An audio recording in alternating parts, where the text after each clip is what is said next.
Hola alumnos, en la clase de hoy comenzaremos a hablar de los principios y las técnicas tradicionales de la genética bacteriana. Vamos a ver cómo surgen las alteraciones en el material genético por cambios en unas pocas bases. En la clase que viene vamos a hablar de las alteraciones que involucran grandes fragmentos de ADN, incluso de la transferencia de material genético entre los organismos. Debido a que la mayoría de las mutaciones son deleterias y generan la muerte en los microorganismos y enfermedad en el humano, los organismos han desarrollado mecanismos para mantener sus tasas de mutación tan bajas como sea posible. Sin embargo, durante condiciones adversas, el aumento de la tasa de mutaciones puede generar mutaciones útiles y llevar a un fenotipo mejorado que les permita sobrevivir y proliferar en ese ambiente.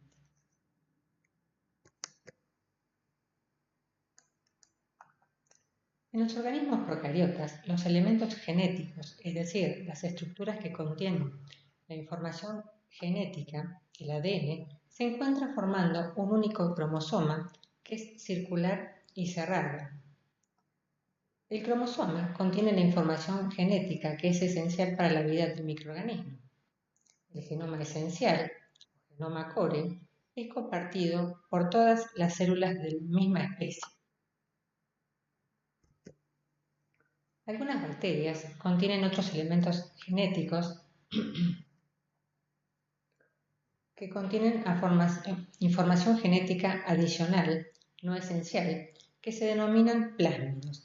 Estas son estructuras de ADN, también circular y cerrada, extracromosómicas. Los plásmidos se replican autónomamente, en forma independiente de la replicación del cromosoma, por eso se los denomina replicones.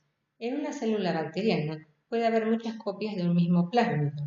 Estos se denominan plásmidos relajados, mientras que los plásmidos se pueden encontrar en bajo número y por eso se dicen que son plásmidos estrictos. En una misma bacteria puede haber plásmidos de distinto origen que transportan diferente información. En algunos organismos se encuentra tanto en el cromosoma como en los plásmidos regiones que contienen elementos genéticos que son foráneos. Por ejemplo, secuencias de profagos, transposones, secuencias de inserción o islas genómicas. Es decir, que no son originarios del organismo en el que se encuentran y que también contiene información genética adicional. La información genética adicional, no esencial, le puede dar al hospedador capacidades adicionales como virulencia, simbiosis, biodegradación u otras aptitudes.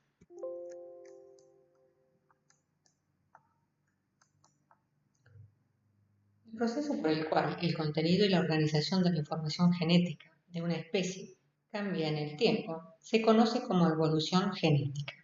En los organismos superiores,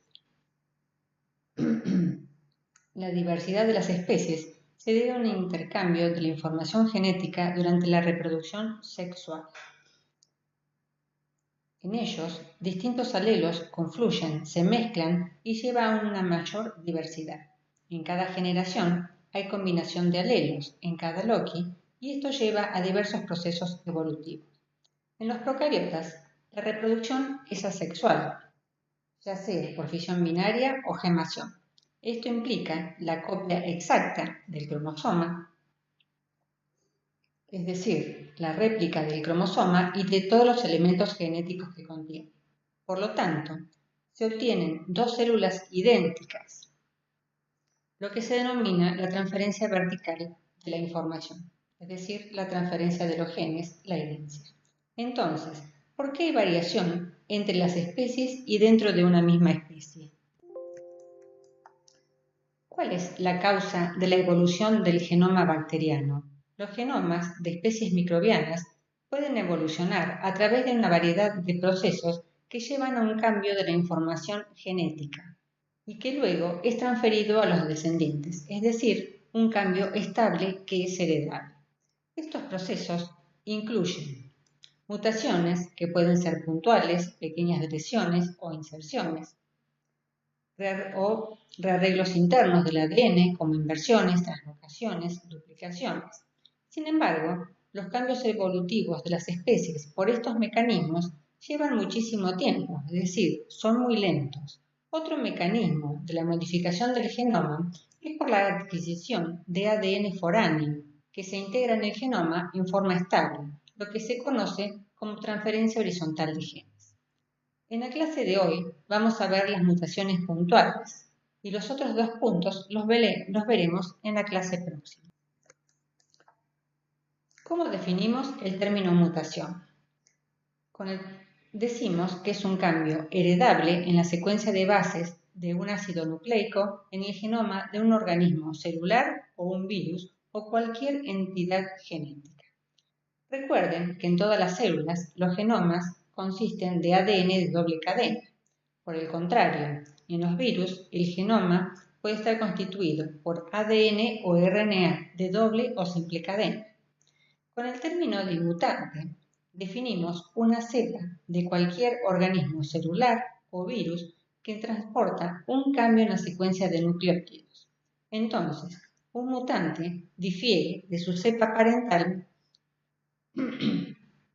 en su genotipo, mientras que el fenotipo, o sea, los rasgos o propiedades observables, pueden o no estar alterados en el mutante respecto a su parental.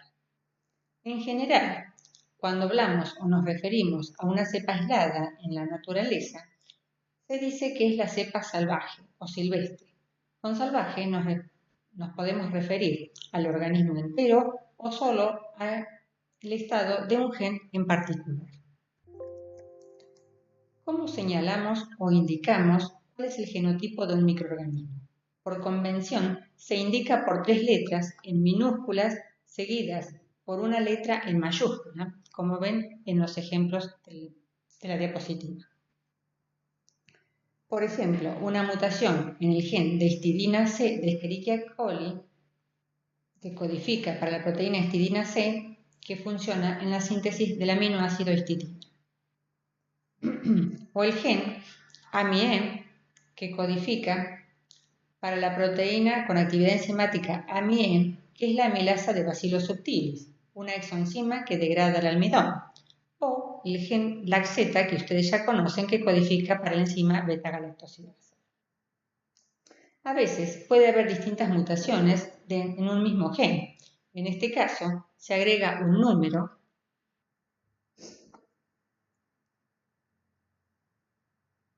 por ejemplo, histidina C1, histidina C2. Con el número se indica el orden del aislamiento de la cepa mutante que transporta distintas mutaciones sobre el gen de la histidina C en este caso. Y cada mutación afecta la función de la proteína de diferentes maneras. El fenotipo de un organismo se designa también por un código de 3 letras, pero la primera letra se escribe en mayúscula seguida por otras 2 letras en minúscula. Y además se agrega el signo más o menos. Con el signo más se indica un fenotipo funcional y con el signo menos uno no funcional. Por ejemplo, la cepa de Escherichia coli, histidina menos, significa que esa cepa no puede sintetizar el aminoácido histidina, indicando que es un ausótrofo para histidina y que necesita que se agregue este aminoácido en el medio de cultivo para que pueda crecer. Entonces, una mutación en el gen de histidina C, que lo vuelve no funcional, conducirá a un fenotipo histidina menos. Siempre y cuando, como dije, esta mutación en el gen genere una proteína inactiva o no funcional. Podemos decir que cualquier característica de un organismo se puede cambiar por mutación, pero si queremos seleccionar un organismo mutante, ¿lo podemos hacer? ¿Podemos de una población de distintos microorganismos quedarnos con el que es mutante? ¿Siempre seleccionándolo?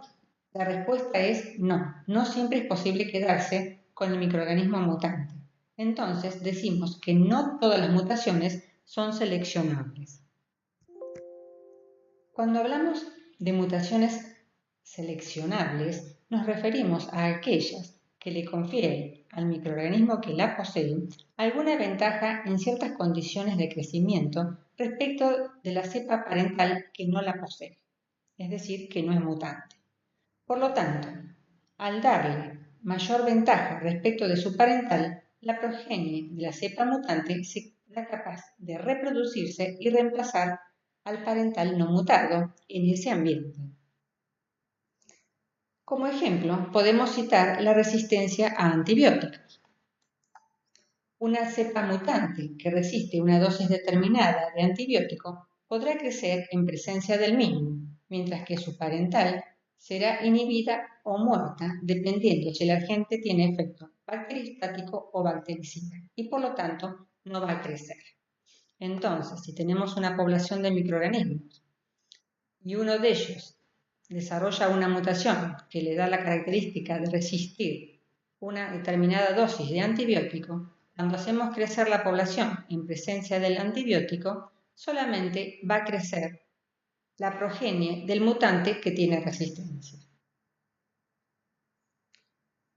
Por lo tanto, en este caso, seleccionamos en presencia del antibiótico, que es el agente de selección, a los mutantes resistentes. La técnica de selección es una herramienta muy poderosa que permite aislar, seleccionar un mutante de una población de millones o billones de parentales. Esta técnica es muy útil y ampliamente utilizada en ingeniería genética. Otras mutaciones producen cambios fenotípicos que no son seleccionables, pero el cambio que producen es fácilmente observable porque conducen a un cambio en las características de la cultura. Fíjense en los ejemplos que vemos en esta figura con respecto a dos organismos, Staphylococcus aureus y Bacillus subtilis, que son organismos quimiorganotrófos heterótrofos gram positivos. Staphylococcus aureus es un patógeno para el hombre y recibe su nombre, aureus, por el pigmento amarillo que produce, que le da una característica distintiva a la colonia. Además, Staphylococcus aureus también produce hemolicinas. Entonces, si quisiéramos identificar un mutante en la enzima hemolicina, es decir, un mutante que no produce hemolicinas, podríamos observarlo fácilmente sobre la superficie de un agar sangre. El mutante no produciría el halo transparente alrededor de la colonia respecto a su parental que sí lo produce. Entonces, observamos que el mutante es fácilmente distinguible o fácilmente identificable en este medio. Sin embargo, tanto la cepa no mutante, la cepa salvaje, como el mutante van a crecer en el mismo medio de cultivo. Lo mismo ocurre con el pigmento amarillo. Mutantes de Staphylococcus aureus que no producen el pigmento amarillo van a ser fácilmente identificados o distinguidos de la cepa parental que produce el pigmento amarillo. Lo mismo ocurre con Bacillus subtilis, un bacilo esporulado del suelo, no patógeno, que por alguna mutación pierde la característica o la propiedad de poder esporular en determinadas condiciones. Entonces, las colonias van a ser fácilmente identificables porque producen un pigmento marrón y las que no esporulan van a quedar transparentes o del color del medio de cultivo. Entonces, en todas estas mutantes no me permiten seleccionarlas. No puedo seleccionarlas de sus parentales porque en el mismo medio de cultivo todos van a crecer, los mutantes y el parental. Pero sí me permite diferenciarlas, distinguirlas. Entonces, podemos decir que esta característica de poderlas diferenciar me permite buscar entre un gran número de colonias cuáles son las diferentes, las que se distinguen del resto para poderlas aislar. Esto me permite usar otra técnica para encontrar las mutantes en una población, la técnica que se denomina de screening o rastrillaje. La técnica de screening es una técnica más laboriosa que la de la selección, porque entre cientos o miles de bacterias tengo que buscar aquellas que tienen una característica observable distinta. Con la técnica de rastrillaje, entonces, podemos aislar un mutante que dé un fenotipo observable, como un cambio en la estructura de la colonia, respecto de su parental. Pero ¿cómo podríamos aislar un mutante que es un ausótrofo nutricional? En un medio de cultivo, tanto el ausótrofo como el parental van a tener el mismo aspecto de la colonia. Entonces, en el caso que quisiéramos aislar mutantes nutricionales, podemos usar las técnicas de rastrillaje, pero es un poco más complejo. Veamos con un ejemplo cómo haríamos para aislar una cepa de Escherichia coli que es mutante en el gen de la histidina C, por lo tanto va a tener un fenotipo histidina menos. Es decir, que va a ser un mutante nutricionalmente defectivo en el aminoácido histidina respecto de su parental. Entonces, si preparo un medio de cultivo sin histidina, solo voy a seleccionar la cepa parental, el protótrofo, y la mutante que queremos estudiar no va a crecer. Por este motivo, cuando queremos aislar ausótrofos, procedemos de la siguiente forma. Preparamos una placa madre que tiene un medio de cultivo que contiene el aminoácido histidina. Entonces, en este medio de cultivo van a crecer toda la población bacteriana, es decir, los protótrofos y los ausótrofos. Luego, realizamos el cultivo a la temperatura adecuada, por ejemplo, durante la noche. Después de este periodo de tiempo, van a crecer todas las bacterias formando colonias. Luego, preparamos dos placas con medio sintético sólido. En la placa que denominamos número 1, se coloca el medio sintético que tiene adicionado el aminoácido histidina. Y en la segunda placa, con el número 1', colocamos el medio sintético que no tiene histidina. En la base de ambas placas, la placa 1 y la placa 1', del lado de afuera, se dibuja una grilla del lado externo, como ven en la figura. Luego, transferimos una parte de cada una de las colonias que se encuentran en la placa madre a la placa 1 y a la placa 1' en simultáneo.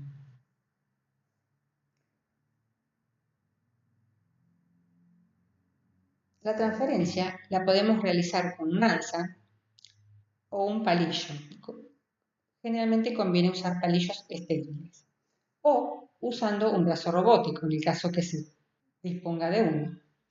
Y se hace un punto o una estría en cada cuadradito en cada una de las placas, la 1 y la 1'. Tanto la placa 1 como la 1' van a tener una marca indicando la posición de las placas para saber la posición de cada una de las colonias.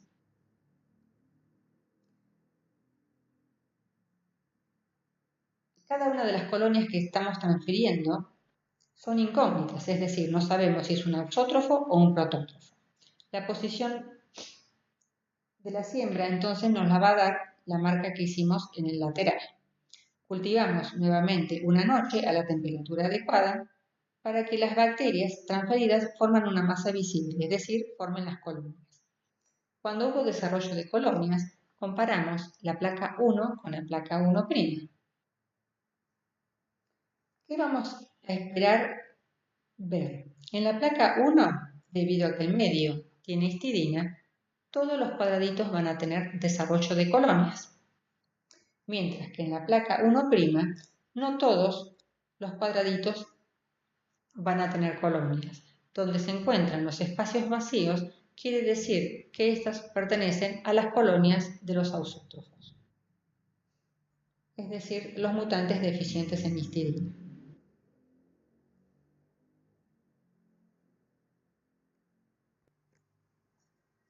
Si no tenemos el brazo robótico, uno mismo debe replicar colonia por colonia, lo que lo hace una técnica demandante de tiempo, porque a veces para encontrar el mutante hay que replicar miles de colonias. Otra forma de llevar a cabo la búsqueda de ausótrofos es por la técnica de réplica en placa. También consiste esta técnica en hacer una placa réplica de una placa que tiene una población de células bacterianas mixtas, es decir, tanto los protótrofos como los ausótrofos. Pero en este caso, la diferencia con el método anterior de los cuadraditos radica en cómo hacemos la transferencia.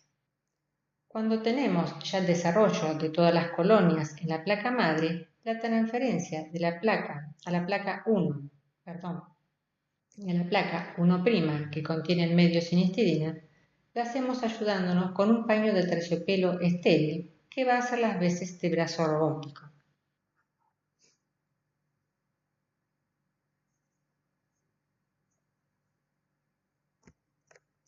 Cuando preparamos la placa 1 y la placa 1', también hacemos una marca para indicar la posición en la cual se van a encontrar las colonias y poderlas comparar. Entonces, ¿cómo procedemos? Usamos un cilindro de madera o plástico que tenga un diámetro de unos milímetros menos que el interior de la placa de Petri. Y colocamos sobre el cilindro el paño de terciopelo estéril de forma tal que quede inmovilizado. Destapamos la placa madre y la colocamos en forma invertida sobre el taco que contiene el paño sin que se mueva. De esta forma, la superficie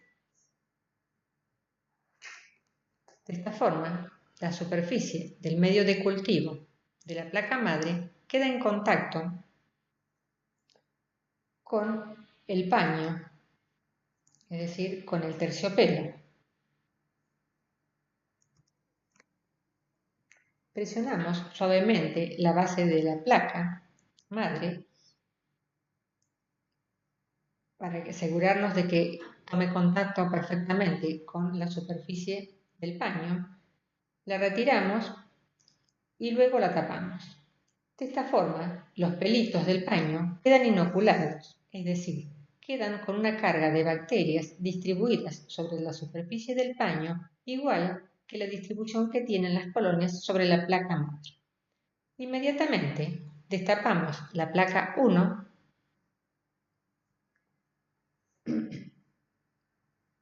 y la colocamos la superficie del medio sobre el paño en una posición determinada.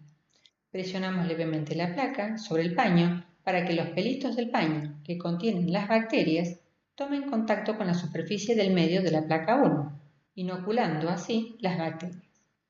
Luego, retiramos la placa 1, la tapamos y hacemos lo mismo con la placa 1', cuidando que quede en la misma posición que la placa 1. Luego cultivamos ambas placas a la temperatura adecuada. Nuevamente, observamos el desarrollo de las colonias buscando aquellos espacios donde hay una colonia en la placa 1, que tiene el medio de cultivo completo, y hay un espacio vacío en la placa 1', que tiene el medio de cultivo sin histidina. Por ambos métodos, la técnica de screening, si bien es útil para aislar mutantes ausótrofos nutricionales, es muy laboriosa, ya que hay que preparar muchas placas y hacer muchas réplicas hasta poder encontrar un mutante ausótrofo. Un método ingenioso para aislarlos, ahorrando tiempo, es el empleo del antibiótico penicilina. Los mutantes que requieren nutrientes específicos están en desventaja con las células parentales. El método de usar penicilina puede utilizarse para enriquecer en mutantes ausótrofos nutricionales de una población de células mutagenizadas. ¿Cómo procederíamos? Recuerden ustedes que la penicilina mata las células bacterianas que están en fase exponencial de crecimiento. Si agregamos penicilina a una población de células que crece en un medio que carece de histidina, que es requerido por el mutante, en este caso, Escherichia coli ausótrofo por histidina, las células que no requieren el aminoácido van a crecer rápidamente y por lo tanto van a morir por acción de la penicilina, mientras que las células mutantes ausótrofas van a sobrevivir. Después de una primera incubación en un medio sin histidina y que contiene penicilina, la población de células se filtra y se lava con una solución libre de penicilina. Luego se transfiere a una placa que contiene el medio sólido suplementado con histidina. Las colonias que aparecen incluyen algunas bacterias derivadas de las células parentales que escaparon a la selección con penicilina. Pero la mayoría de la población corresponde a los mutantes deseados. Así, la selección con penicilina es una clase de selección negativa, ya que la selección, en este caso, es en contra de la cepa parental, el protótrofo. Muchas veces la selección con penicilina se usa previo a la réplica en placa para incrementar las chances de obtener mutantes ausótrofos. En la próxima diapositiva vemos una tabla con algunos ejemplos de mutantes con distintos fenotipos y cómo se pueden detectar, ya sea por selección o por screening.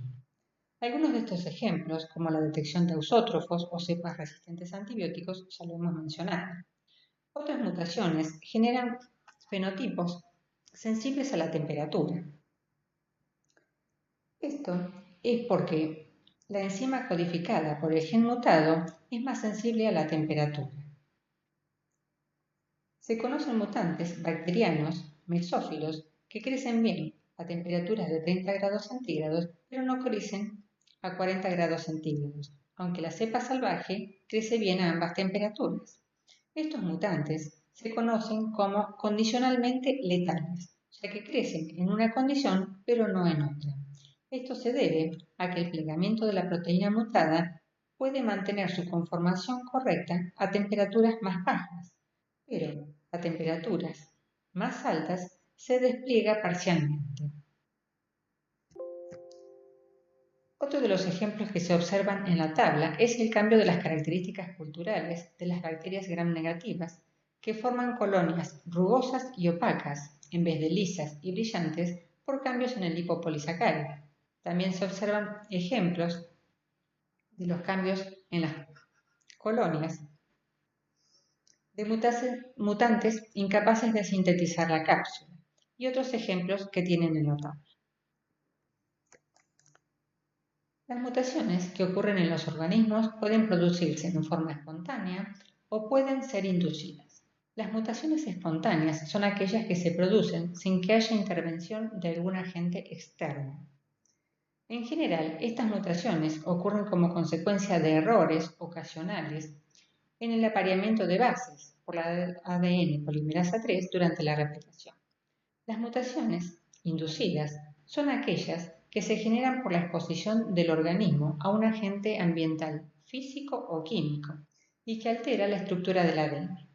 Las lesiones de ADN también son inducidas por especies reactivas de oxígeno. Por ejemplo, la guanina a menudo se oxida a 8-oxoguanina. Tales nucleótidos oxidados forman pares de bases de ADN alterados y comúnmente son mutagénicos.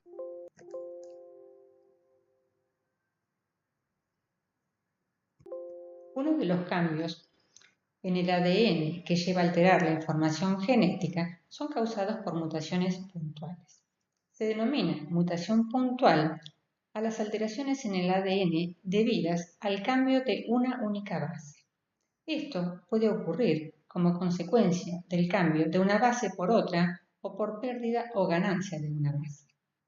En general, la mayoría de las mutaciones puntuales no causan algún cambio fenotípico. Esto va a depender en qué región del ADN se produzca la mutación. Recordemos que el ADN se transcribe en RNA mensajero y este se traduce en un polipéptido o en RNA mensajero o RNA de transferencia. En el ADN de los procariotas no hay intrones, es decir, las regiones codificantes son continuas, no se encuentran interrumpidas. Pero, además de las regiones codificantes, se encuentran las regiones regulatorias, los promotores, regiones del operador, y las regiones no traducidas, UTR5' y 3', y la región donde se une el ribosoma. Por lo tanto, una mutación puntual puede ocurrir en distintos sitios dependiendo de dónde se produce y qué tipo de base es la que cambia, puede llevar o no a un cambio fenotípico. Si la mutación puntual se produce dentro de la región codificante de un gen que codifica para una proteína, debido a que el código genético es degenerado y algunos aminoácidos son codificados por más de un codón, una mutación puntual puede llevar a un cambio de un aminoácido por otro o no.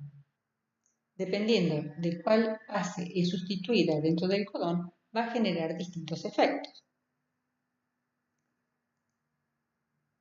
En la figura vemos una secuencia de bases y su traducción. El tercer codón, que tiene las letras TAC, codifica para el aminoácido tirosina.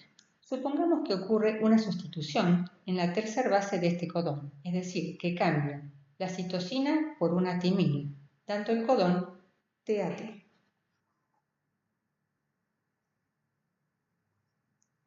Aquí, tanto el codón TAC como el codón TAT codifican para el mismo aminoácido. Entonces, esta mutación se llama mutación silenciosa. Este efecto, en general, no conduce a un cambio de fenotipo. En algunas ocasiones puede ocurrir que un cambio de base que no altera la secuencia de aminoácidos en el polipéptido puede afectar la eficiencia de la traducción de una molécula de RNA mensajero. Esto puede deberse a un cambio en la estructura del RNA mensajero como resultado de la base alterada. En este caso, sí puede llevar a un cambio en el nivel, es decir, la cantidad del péptido producido, afectando el fenotipo del mutante. Los cambios de bases de la primera o segunda posición del codón en general llevan a cambios muy significativos. Por ejemplo, el cambio de la primera base del codón TAC a AAC lleva a cambiar el aminoácido tirosina por asparagina.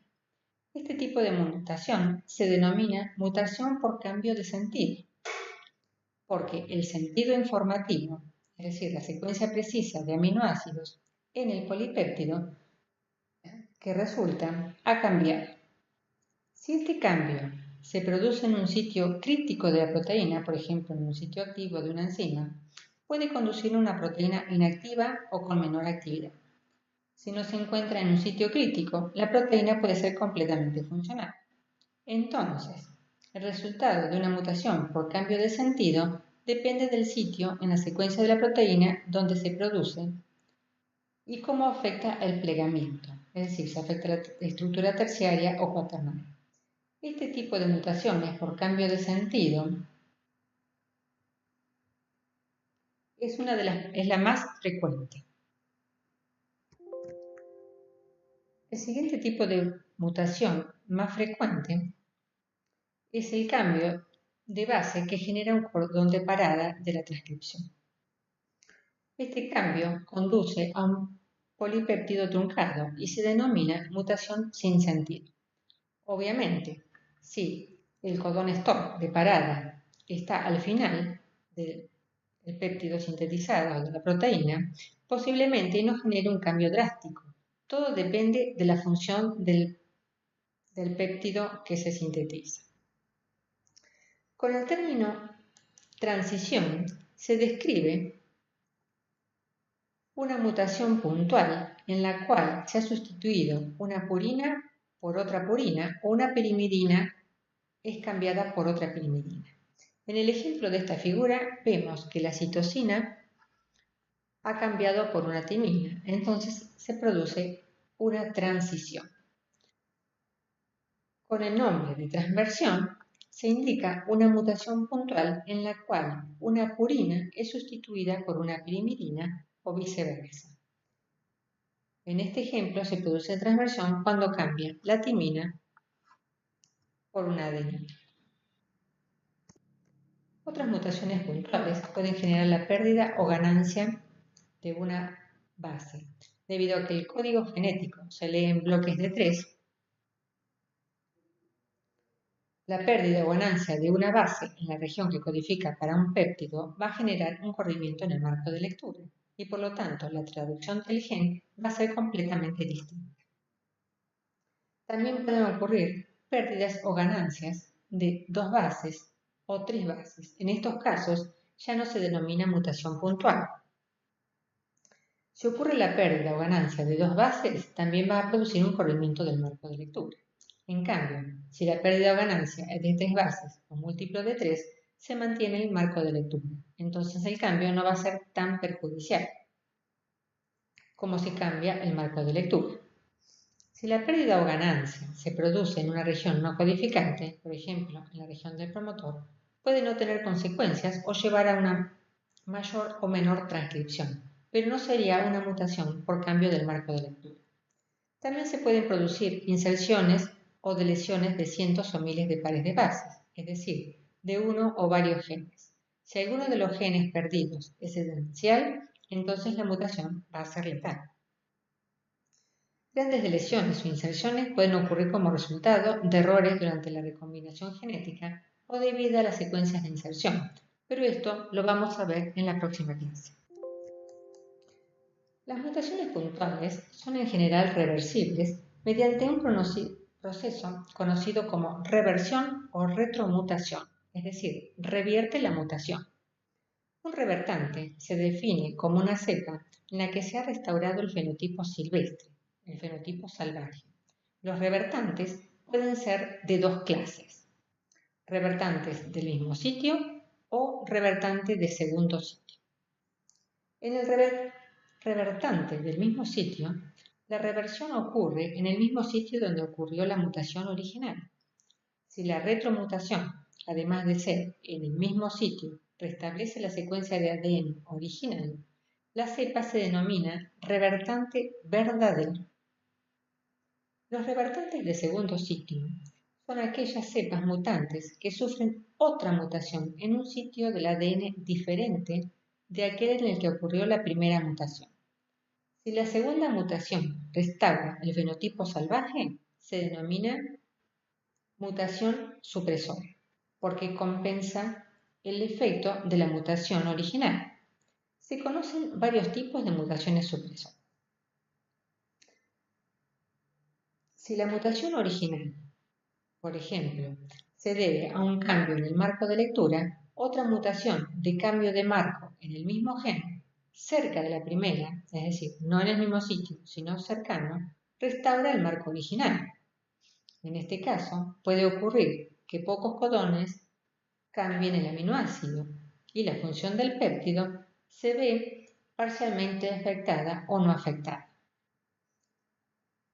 Otro caso u otro ejemplo es cuando ocurre una mutación en otro gen que resulta en la producción de otra enzima capaz de reemplazar a la enzima mutada no funcional, por ejemplo, usando una vía metabólica diferente o alternativa. Un ejemplo interesante de mutaciones supresoras son las que causan cambios en las secuencias de bases de los RNA de transferencia. Las mutaciones sin sentidos, es decir, las que generan un codón de parada, pueden suprimirse por modificaciones de la secuencia del anticodón de una molécula de RNA de transferencia, de modo que reconozca a un codón de parada. Vemos en esta figura que una secuencia de ADN sufre una transición, cambia el nucleótido guanina por adenina. Esto lleva a que cuando se transcribe el RNA mensajero se produzca un codón de parada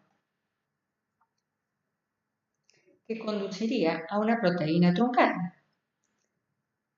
Pero si ocurre otra mutación en la misma cepa en un segundo sitio, en este caso en la región del ADN que codifica para un RNA de transferencia, por ejemplo, el RNA de transferencia que transporta glutamina. El RNA de transferencia que sufrió la mutación en la región del anticodón ahora se puede aparear en la región del RNA mensajero, porque lo va a poder reconocer. Este RNA mensajero es el que tiene la primera mutación. El RNA de transferencia, que está así modificado, se conoce como RNA de transferencia supresor. Este RNA de transferencia supresor introduce el aminoácido que transporta, glutamina en este caso, en el codón de parada, que ahora va a poder leer.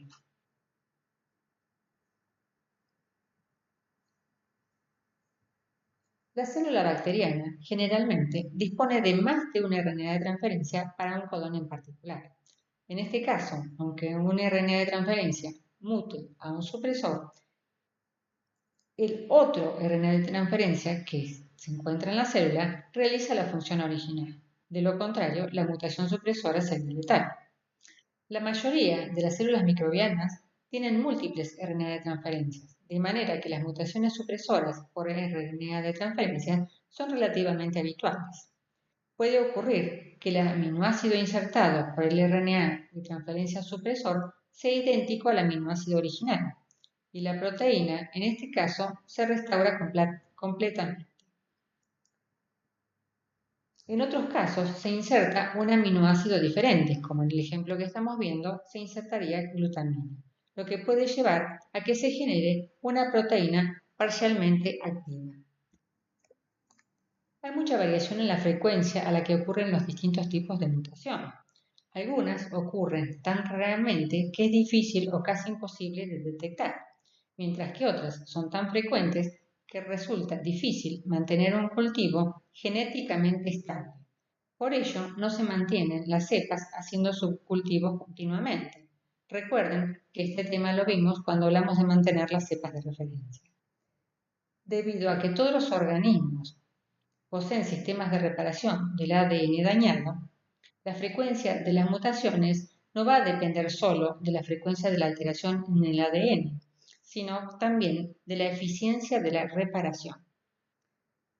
Para la mayoría de las bacterias, los errores en la replicación del ADN ocurren con una frecuencia de 10 a la menos 6 a 10 a la menos 7 por kilobase durante una sola ronda de replicación.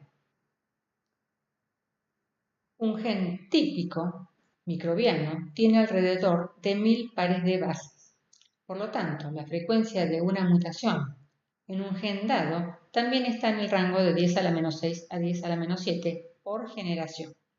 Entonces, si tenemos en un cultivo bacteriano 10 a la 8 células por mililitro, es probable que haya varios mutantes diferentes para cualquier gen dado en cada mililitro de cultivo. Los eucariotas con genomas muy grandes tienden a tener tasas de error de replicación aproximadamente 10 veces más bajas que las bacterias, mientras que los virus con genomas de ADN, especialmente aquellos con genomas muy pequeños, pueden tener tasas de error de 100 a 1000 veces más altas que las de los organismos celulares. Los virus de RNA tienen tasas de error aún más altas. La velocidad de mutación en estos genomas es 1000 veces mayor a la de los organismos a ADN. Algunas RNA polimerasas tienen actividad correctora, como ocurre con la DNA polimerasa 1 y la DNA polimerasa 3 de las bacterias.